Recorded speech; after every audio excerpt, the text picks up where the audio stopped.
Protests against President Trump's immigration crackdown went international this weekend as demonstrations spread to Milan during the Winter Olympic Games. In Italy, hundreds of people marching, chanting, and holding signs opposing the presence of U.S. ICE agents who were there in Italy being assigned to help with security.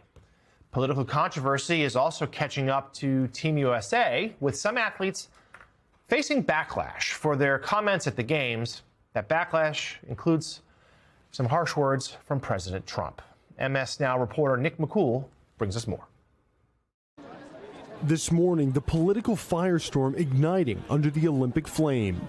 I think it brings up mixed emotions to represent the U.S. right now, I think.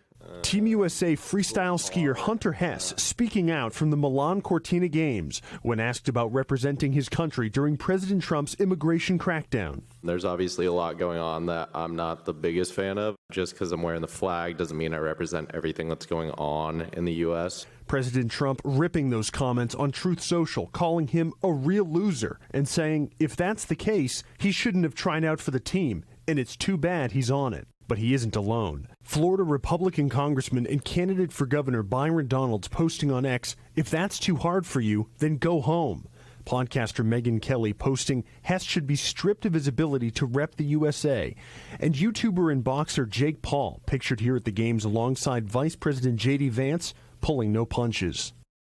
Well, I don't know if we can speak about them monolithically, but Team USA is obviously feeling the pressure and the scrutiny of the being sort of symbols. Rather than being only able to focus on the competition, they're feeling as well that the politics might be intruding a bit on their experience. Hess isn't the only member of Team USA to sound off. His teammate Chris Lillis also responding to ICE's enforcement actions. I feel heartbroken about what's happened in the United States. We need to focus on respecting everybody's rights and making sure that we're treating our citizens as well as anybody with love and respect.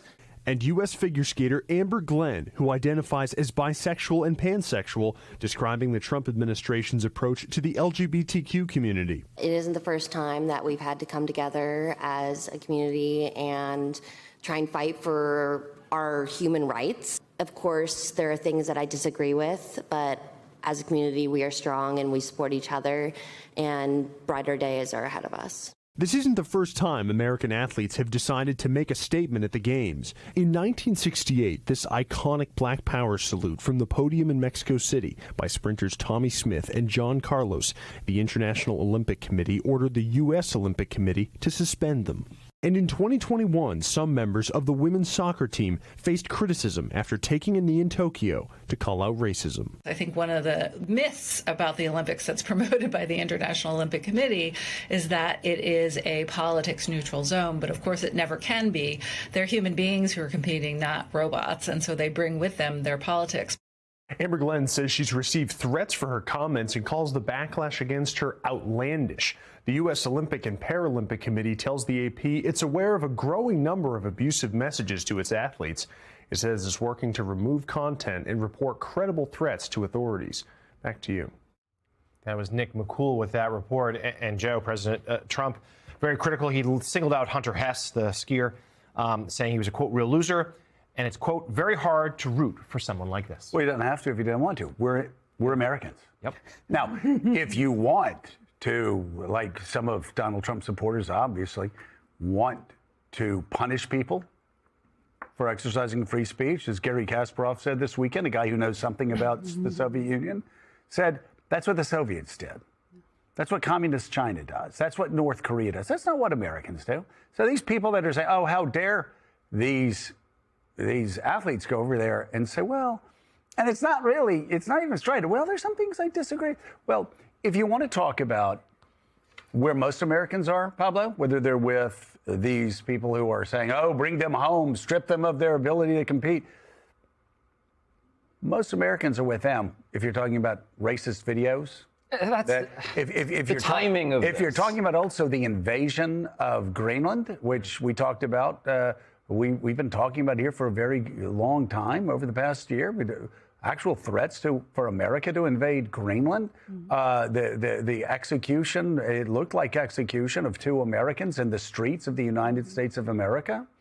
the just extraordinarily harsh treatment of migrants. Most Americans, look at just about every poll, they're opposed to that. So what we heard from the athletes was pretty mild and reflected what the overwhelming majority of Americans believe. Just like Bad Bunny, like you really want to say, oh, this is like politically correct. No, this is the most popular artist in the world, the most streamed artist in the world. So they're on the wrong side, not only of history, they're on the wrong side of American culture.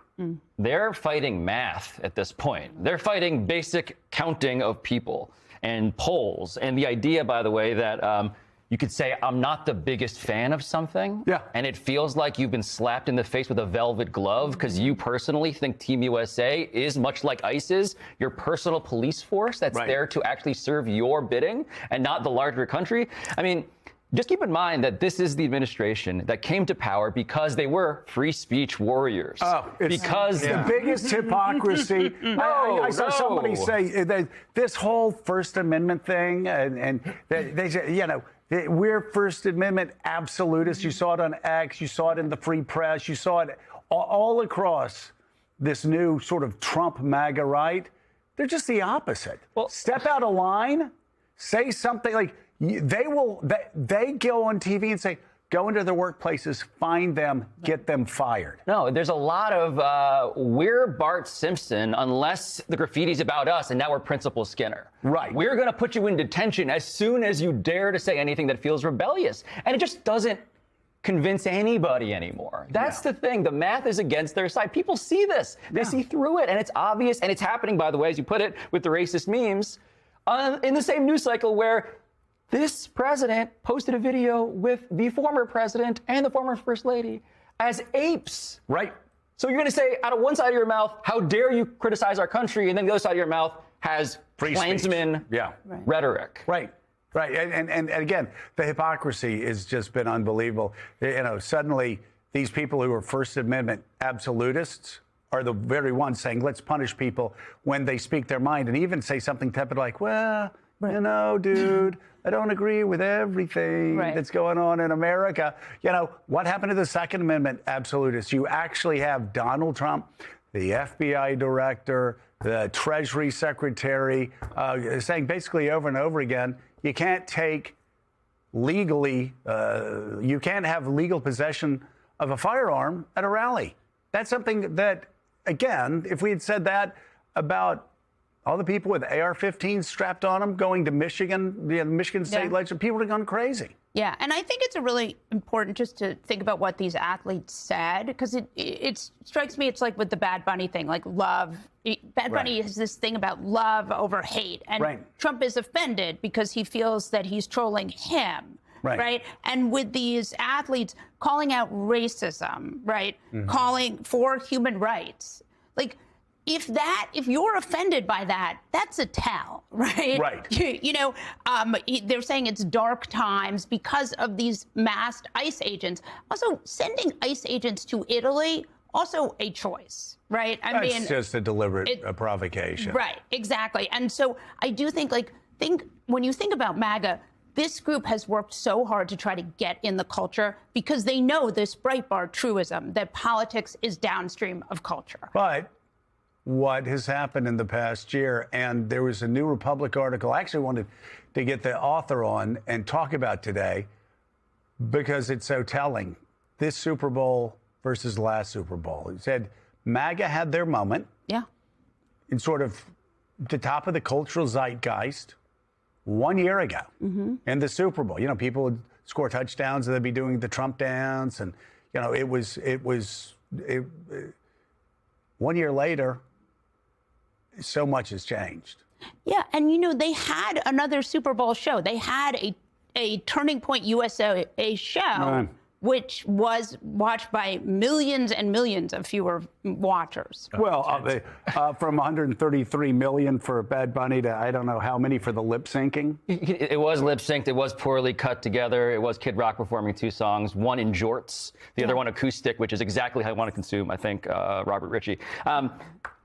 if the left, broadly speaking, got football in the national divorce, which is what we're seeing, what an incredible turn of events. That they're seeding, that the well has been so poisoned by the internet brain of this administration that they can't even enjoy, claim, have football anymore. Well, I mean, it's just like we talked about evangelicals. What used to apply pre-Trump doesn't apply anymore. The Book of Virtues, when character was king, please, he can do whatever he wants to do. Boy, he's getting even. As Pete Weiner said, do all the things that Jesus told you not to do. As long as he's doing it for our side, that's great. I mean, and same with the NFL. I've said it time and time again. They tried to take on the NFL in 22. They used it. Trans athletes, NFL. We're going to win our election. They didn't win their election. They spat into a hurricane. And I had so many people that were saying, dude, I'm never going to watch NFL again. I'm like, whatever. I'll see you in a year. And then you talk to them the next year. You say, yeah, how the Vikings doing? And instead of, oh, I'm not watching, it's like, hey, they're looking pretty good. I think that maybe Kirk Cousins is going to have a good year. So, yeah, they quickly came back. And, again, just they're fighting the most popular artist in the world, the most popular pastime in the world, and a message that hate is not as strong as love. I think they're swimming upstream and maybe should just kind of relax a little bit. And an American president rooting against American athletes in the Olympics.